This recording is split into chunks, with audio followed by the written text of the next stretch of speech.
Welcome back to our online segment of the county seat, talking about the Three Forest grazing. We left a lot of issues on the table we couldn't cover in the half hour under the restrictions of television. We will take a little extra time to talk to our guest, Commissioner Leland Pollock from Garfield County, and Representative Mike Noel, who basically represents most of the state. It's as big as your district seems. Let's just talk about the prescription. Okay.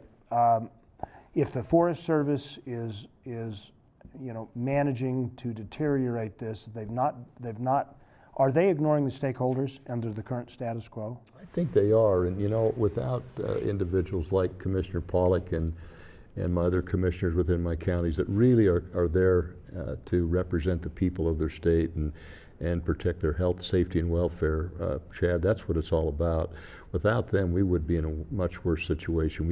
I've had commissioners that I've worked with in the past that have thought they could go ahead and work with the Forest Service and not worry about the outside groups, and we've really gotten taken for a ride. So yes, there's no question that the stakeholders and the grazers right now are one of the stakeholders that are really being focused in on. They're pinpointing on those stakeholders, and they can pick them out one at a time. They can say, well, we're not going to mess with your allotment, well, we'd like to get rid of this allotment, and that's unfortunate.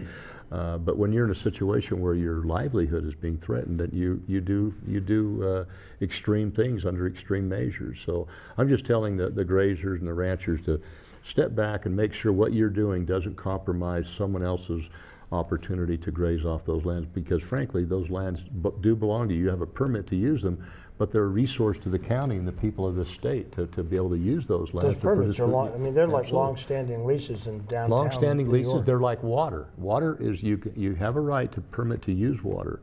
It's a property right. Well, a permit is like that. You can use that, the grass grows every year, you take care of it, and then when you sell your calves, the state gets a certain percentage of it, you create jobs, you do a good job of managing the forest and managing the land. It's a good policy, it's a good program, it's worked for 150 years. We need to continue that, and you need to make sure that we have people like Commissioner Pollock and others that'll stand up for people. I'm going to ask you one more question, and I turn the attention to Leland. You're in ranching, you've got a family background in ranching. Yeah. And you probably are involved with allotments or have been in the past. Have you, in the long-term history, has there been degradation of your allotments?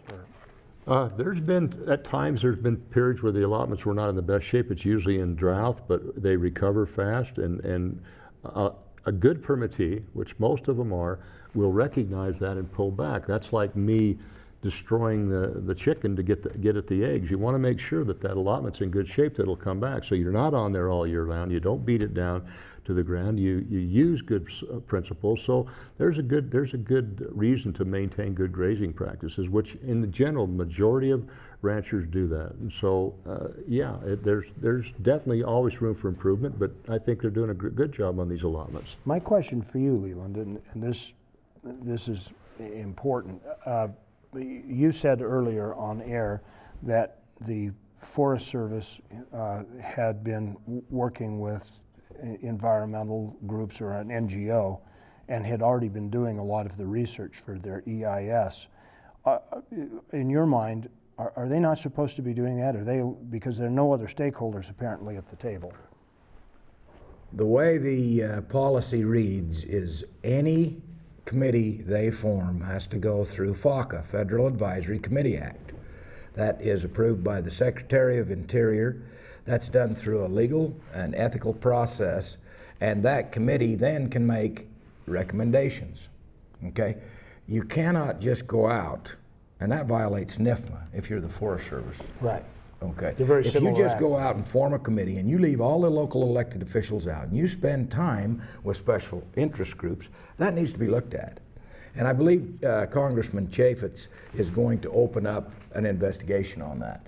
So as I said at the start of this, we're going after this issue with everything we've got. We've drawn a line in the sand. We're not going to give up grazing. We're going to protect these ranchers. And I'll give you one closing thought. In Panguitch, we've got a rancher by the name of Paul Hatch.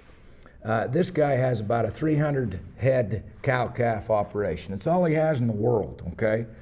He runs on the forest. He goes out, he moves the cows around, he takes care of the land. He cares 100 times more about that land than any tree hugger environmentalist on the face of this planet, I'll guarantee you. You know, that's the type of people right there that are being abused, and it needs to stop. Good final comments. Anything else, Mike? No, I'm just glad I got Porter Rockwell Pollock right here to support me. Thank you so much for staying tuned. Please share all of this conversation with your friends. You'll find the complete interviews we've conducted on this topic. It is a worthwhile one to talk about because it really is a broader issue than just the grazing.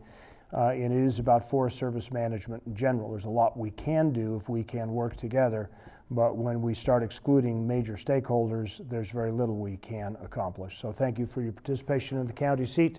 Remember, local government is where your life happens. Be involved, be part of the solution. We'll see you next time. If you like this video, then we invite you to subscribe to our channel, The County Seat. You can do that here. And we invite you to share with your friends. We also invite you to get all the latest up-to-date information by following us on our social media channels. And if all else fails, make sure that you watch The County Seat Sunday morning at 8:30 right here on ABC4 Utah.